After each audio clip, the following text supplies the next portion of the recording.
Hallihallo, Hertigsno und Freunde. Wie geht's euch? Bleibt immer gesund, ja? An diesem schönen Wochenende möchten wir uns von der Editor-Gruppe vorstellen und präsentieren ein Video von Sehenswürdigkeiten in Malang. Diese Gruppe besteht aus 3 Personen. Ich bin Johanna, hier sind meine Freunde. Ich bin Cecilia Sherina. Und ich bin Darwina. Viel Spaß beim Anschauen. Wir werden euch von der Ijanstraße, dem Splendid Blumenmarkt, dem Kampung Heritage, dem Malangplatz oder Alun-Alun Malang, dem Jamburanmarkt, dem Anangkyong Pagode und Malang Rathaus oder Balai Kota Malang führen.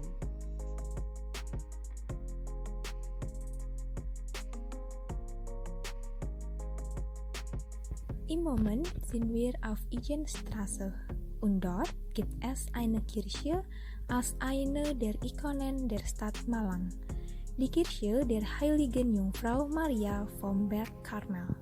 Der Standort dieser Kirche ist auf der Gunturstraße Nummer 2, aber viele Leute kennen ihn auf der Ijanstraße.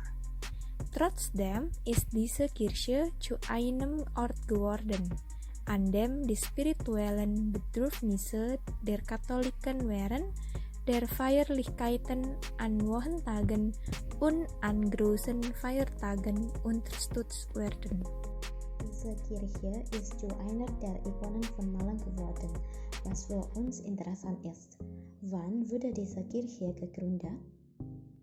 Zuvor wurde diese Kirche in der niederländischen Ära am 11. Februar 1934 gegründet und am 28. Oktober 1934 unter dem Namen Kirche Santa Teresia eingeweiht. Dann wurde ihr Name mit dem Namen Kirche der Heiligen Jungfrau Maria vom Berg Karmel in Übereinstimmung mit dem religiösen Orden oder Ordo Karmelit geändert, dessen Gründer Monsignor Clemens van der Pas Okarem war. Warum heißt Kathedrale Kirche? Der Name Kathedrale wird einer Kirche gegeben, die sich mitten in der Stadt befindet. Daher wird diese Kirche auch Malang Kathedrale genannt. Diese Kirche ist eines der Relikte der niederländischen Kolonialzeit und befindet sich im Ijan-Viertel. Welcher Stil hat die Architektur dieser Kirche? Aus der Architektur im neugotischen Stil. Das Merkmal der Niederlande mit Bogen, die sich nach oben verjüngen. Das Konzept der Wiederholung des goldenen Schnitts macht diese Malang-Kathedralenkirche monumental. Der kreuzförmige Grundplan entspricht der üblichen Kathedrale-Kirche. Nicht nur die Architektur, sondern auch wurden die Baumaterialien der Kirche direkt aus Europa importiert. Die Kirchendekorationen, Gemälde und Statuen zeigen eine sehr starke europäische Atmosphäre. Was sind interessante Dinge rund diese Kirche? Um diese Kirche herum gibt es viele Restaurants im europäischen und italienischen Stil. Außerdem gibt es auch ein Café. Sie müssen sich also keine Sorgen machen, wenn Sie hungrig sind. Sie können in eines des Restaurants in der Umgebung die Kirche der Heiligen Jungfrau Maria vom Berg Karmel gehen. Jetzt sind wir im Brawijaya Museum. Dieses Museum wurde 1962 von Surahman gegründet. Hier gibt es viele Plätze und historische Gegenstände auszubewahren. Das heißt Schriften, Kriegswaffen, Gemälde, Fotografien, Karten, Autos und so weiter. Außerdem gibt es eine Bibliothek. Es gibt Bücher, historische Dokumente, allgemeine Werke und Referenzen, die sich auf den Dienst am Land beziehen. Das Museum ist täglich geöffnet. Am Montag bis Donnerstag von 8 Uhr bis halb 3 Uhr, am Freitag von 8 Uhr bis halb 12 Uhr und am Wochenende von 8 Uhr bis 1 Uhr geöffnet. Ich habe eine Frage. Was kostet das Ticket? Eine gute Frage. Das Ticket ist sehr billig. Es kostet 10.000 Rupiah.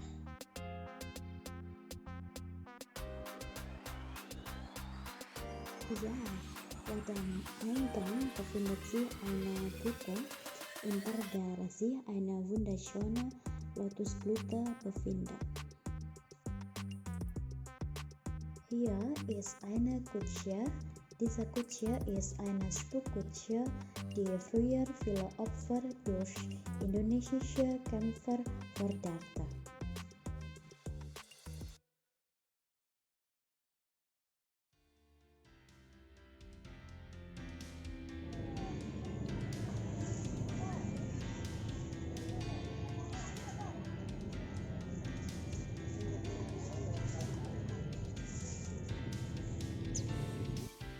Als nächstes sehen wir auf den Splendid Blumenmarkt. Der Splendid Blumenmarkt ist der größte Blumenmarkt in Malang. Der Standort dieses Blumenmarktes befindet sich im Stadtzentrum oder auf der Brawijaya-Straße, Kauman, Klojen, Malang Kota. Dieser Markt ist auf ein Touristenstil. Denn man kann auf dieser Seite den Blumenmarkt besuchen und dort drüben kann man auch einen Vogelmarkt entdecken. Es ist also für Touristen geeignet, die Flora und Fauna mögen.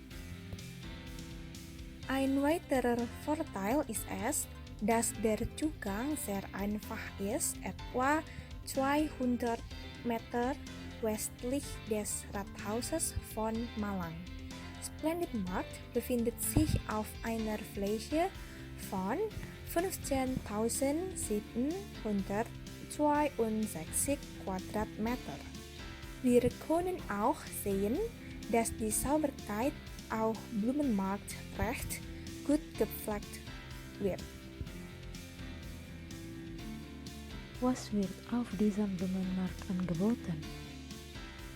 Der Splendid Blumenmarkt bietet auch andere Artikel rund um die Gartenarbeit an, wie Blumentöpfe, Blumensamen, Blumensprüher und Sprinkler, verschiedene Arten von Pflanzenmedizin, Düngemittel, Rasen und so weiter.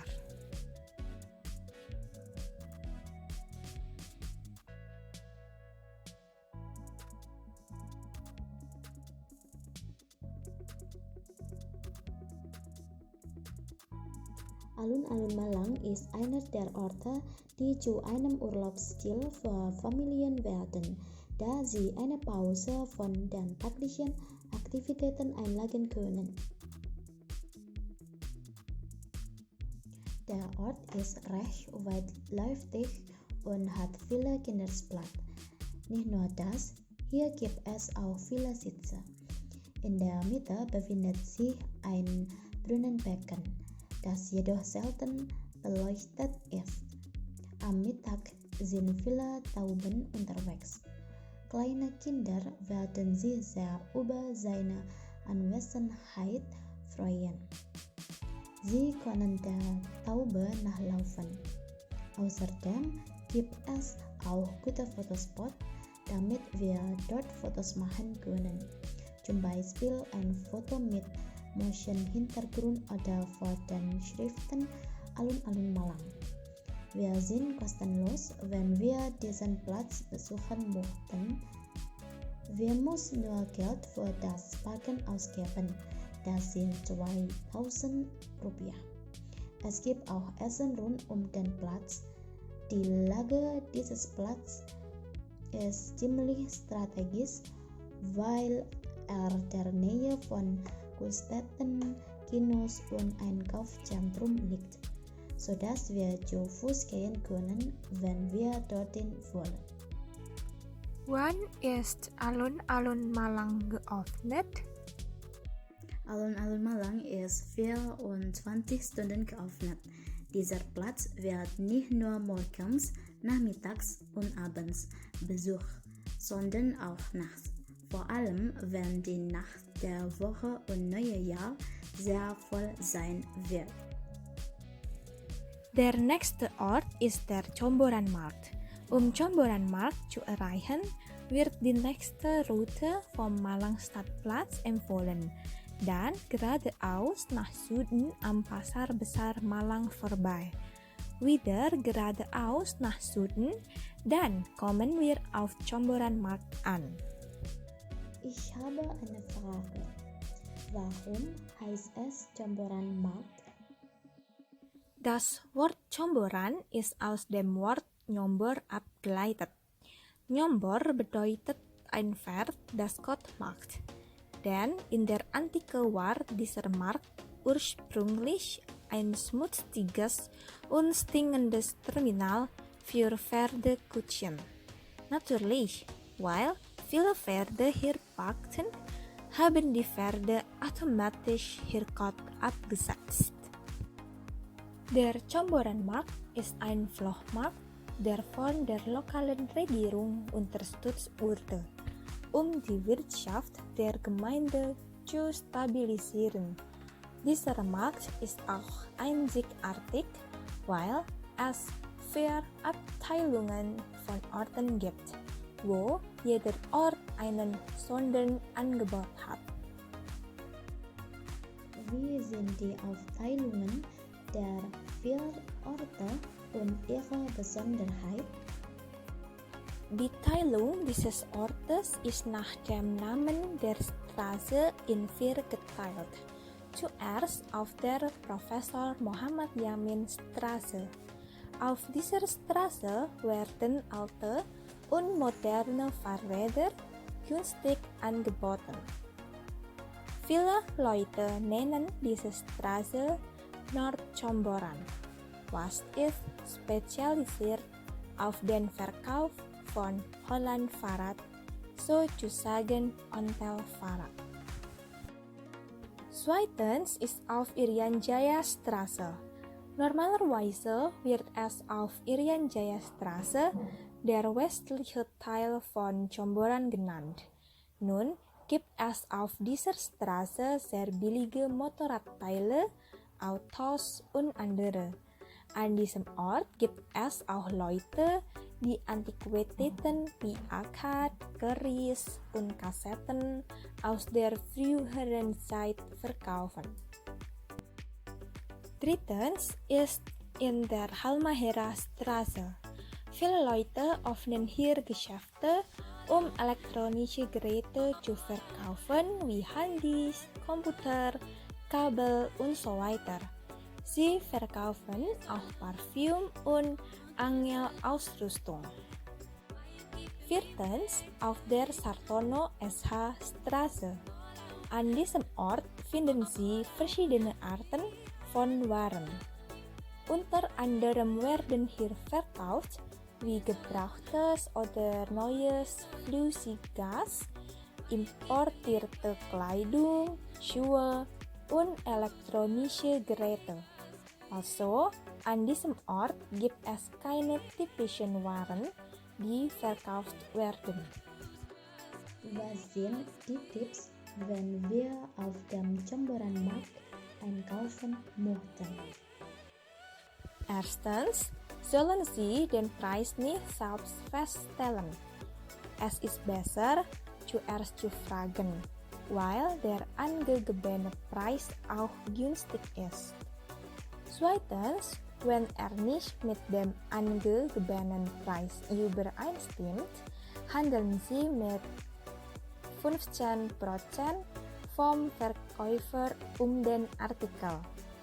Drittens, wenn es auch mit den Preisen nicht übereinstimmt, vergleichen Sie mit anderen Geschäften, den günstigsten Preis mit besserer oder gleicher Qualität wie der vorherige zu finden. Viertens, seien Sie nicht voreilig, wenn Sie sich für den Kauf des Artikels entscheiden. Überlegen Sie sorgfältig und verfeinern Sie Ihr entsprechendes Verhandlungsgeschick, bis Sie den gewünschten Artikel in guter Qualität und zu guten Preisen bekommen. Kelenteng am Entiong ist einer der Orte der Anbetung in Malang. Es ist auch eines der alten Gebäude in Malang. Es wird als Grundstätte für Konfuzianismus und Buddhismus genutzt. Es wurde 1825 erbaut und von 1895 bis 1934 weitergeführt.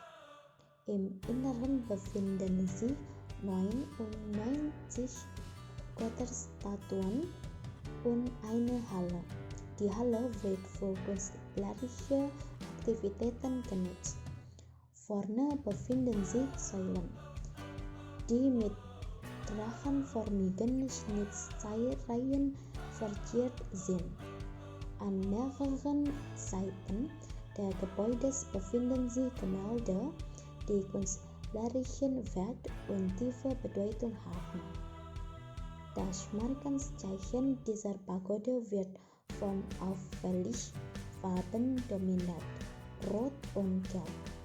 Hier werden traditionelle Zeremonien abgehalten, nämlich die Almosen der Erde Zeremonie und die Cap Gomeh Zeremonie. Bei der Edelmosen-Zeremonie verteilt der Tempel Grundbedürfnisse an Besucher und die umliegende Gemeinde. Bei der Cap Gomeh-Zeremonie wird für Essen gesorgt. Welchen architektonischen Stil hat dieses Gebäude? Das Gebäude ist im chinesischen und europäischen Baustil, 80% davon im chinesischen und der Rest im europäischen Stil. Hat die Wahl Rot und Gelb eine Bedeutung? Ja, natürlich. Das Rot steht für Leben, Glück und Mut, während das Gelb Majestät bedeutet.